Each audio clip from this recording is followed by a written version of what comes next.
कामचोर देवरानी। एक बार की बात है, सुषमा अपने पूरे परिवार के साथ खुशी खुशी मोहन नगर में रहती थी। उसकी दो बहुएं थी, पल्लवी और शिवानी। एक दिन दोनों बहुएं रसोई में काम कर रही होती है कि तभी उनकी सास सुषमा उन्हें बुलाती है। अरे बहू, जरा इधर तो आना। शिवानी, जरा जाकर देखना सासू माँ क्या कह रही हैं। दीदी आप ही देख लो ना जाकर, आपको भी तो सुनाई दे रहा है। अरे मैं आटा गूंद रही हूँ ना, तुम चली जाओ। हाँ तो मैं भी तो सब्जी काट रही हूँ ना दीदी। अरे बहू जल्दी आओ। ओफो, ये तो जाएगी नहीं, मैं ही जाकर देखती हूँ कि क्या करना है। पल्लवी सुषमा के कमरे में जाती है। जी मम्मी जी, क्या हुआ? शाम को घर पर कुछ मेहमान आने वाले हैं, तो तुम अच्छा सा खाना बना लेना बहू। ठीक है मम्मी जी, आप बता दीजिए क्या क्या बनाना है और कितने लोग आ रहे हैं। सुनील की मौसी जी और उनका पूरा परिवार आ रहा है। कुल मिलाकर 3 लोग और हमें मिलाकर हुए 9 लोग। तो अभी से ही तैयारी करना शुरू कर दो। और हाँ, घर की सफाई भी कर देना, हाँ अच्छे से। जी मम्मी जी, सब काम हो जाएगा, आप चिंता मत कीजिए। पल्लवी शिवानी को घर में मेहमान आने वाले हैं इसके बारे में बताती है। क्या 9 लोगों का खाना बनाना होगा, घर की सफाई करनी है? बाप रे, सासू माँ ने तो हमें घर की नौकरानी ही समझ कर रखा है। ऐसा नहीं बोलते शिवानी, हम इस घर की बहू हैं और घर के काम करना हमारा फर्ज है।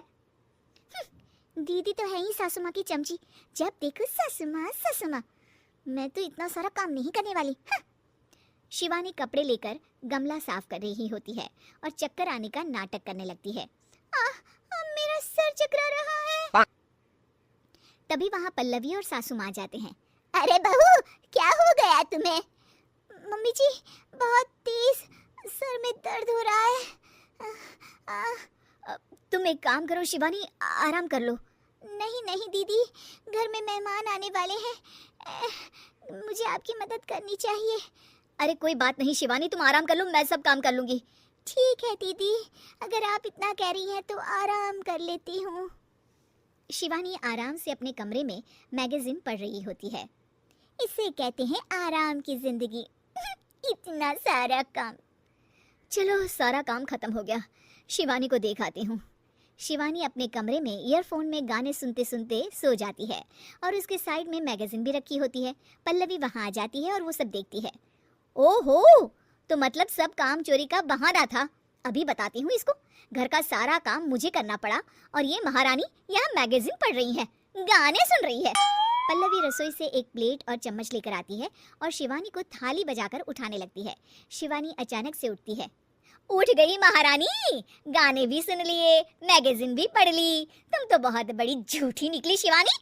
तुमने सर दर्द का बहाना बनाया ताकि काम करने से बच सको। हाँ बनाया बहाना, तो क्या करती, इतने सारे काम करती। मुझे कोई शौक नहीं है चापलूसी का। क्या चापलूसी? तुम्हें लगता है कि मैं सारे काम चापलूसी के लिए कर रही हूँ? नहीं तो क्या। तभी वहाँ सासू माँ आ जाती हैं। अरे बहू, वो लोग बस आने ही वाले हैं, तुम तैयारियां कर लो। जी सासू माँ, तुझे तो मैं बाद में देखती हूँ। सब खाना खाने बैठते हैं और खाना शुरू करते हैं। तभी सुनील की मौसी बोलती है।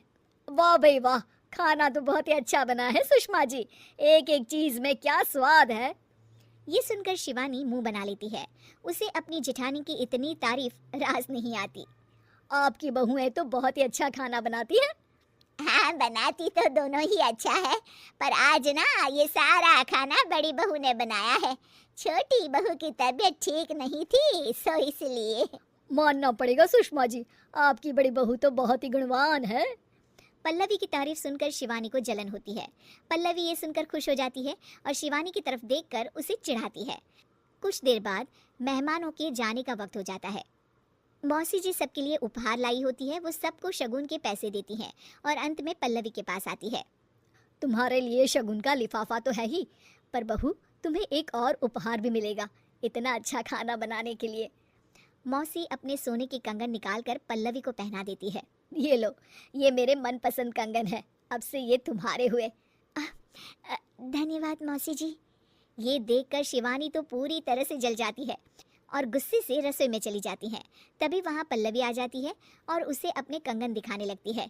देवरानी जी, अब आपका सर दर्द ठीक तो है ना? मुझे लगता है कि अब सर दर्द शुरू हो गया होगा आपका।